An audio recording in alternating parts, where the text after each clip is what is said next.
একটা কথা বললে তোকে মা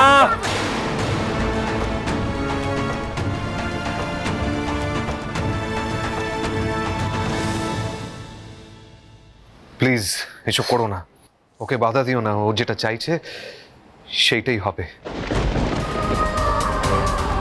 রাঙামতির সঙ্গে as early as possible divorce proceeding সেরে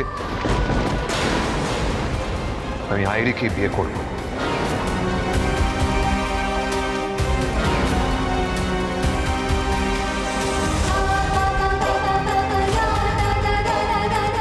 তারপর আইরির সঙ্গে বিয়ের ডেটটা তোমরা ফিক্স করো।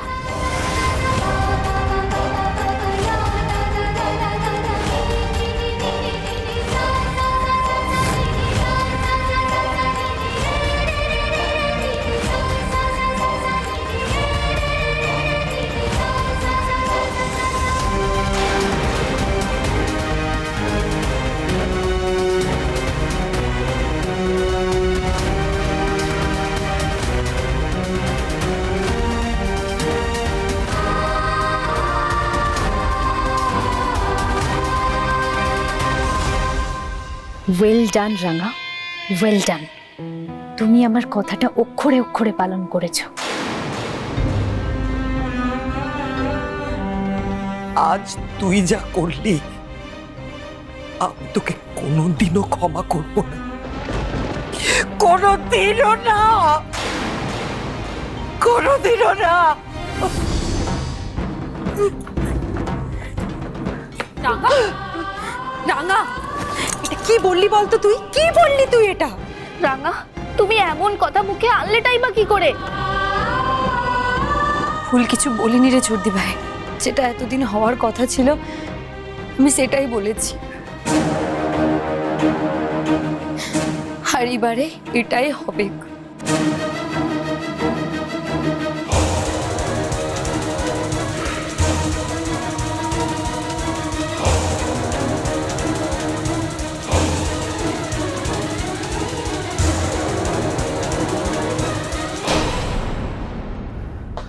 না অঙ্কুরদা, না না না, তুমি আমায় পুরো সত্যিটা বলছো না, আমার জানার দরকার আছে। অঙ্কুরদা, কেন বুঝতে পারছো না তোমরা?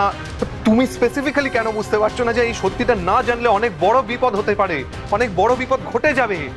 অঙ্কুরদা, অঙ্কুরদা আমাকে বলো না, রাঙামতি সবার সামনে ডিভোর্সের প্রসঙ্গটা কেন তুললো, আহিরিকে বিয়ে করার প্রসঙ্গটা কেন তুললো? এটার পেছনে নিশ্চয়ই কোনো কারণ আছে। আর সব থেকে বড় কথা, আমি যখন তোমাকে রেস্কিউ করলাম তুমি আমাকে বললে যে আহিরি আর নিশা নাকি রাঙামতিকে ওখানে মারতে গেছে। সত্যিটা কি অঙ্কুরদা?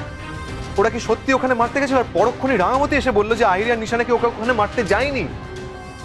অঙ্কুরদা প্লিজ প্লিজ প্লিজ আমার আমার আমার দিকে তাকিয়ে তুমি সত্যি কথাটা বলো, আমার জানার দরকার সত্যিটা। অঙ্কুরদা, কি হয়েছিল এক্স্যাক্টলি আমাকে বলো। কে তোমাকে গাড়িতে আটকে রেখেছিল? আহিরি আর নিশা কি সত্যি রাঙামতিকে ওখানে মারতে গেছিল? তুমি আমার সত্যিটা বলছো না কেন অঙ্কুরদা? আমি সত্যি জানি না একলব্য, সত্যি জানি না, আই এম সরি। রাঙামতি তীরন্দাজ সোম থেকে রবি প্রতিদিন সন্ধ্যে 7:30টায় স্টার জলসায় ও জিও হটস্টারে।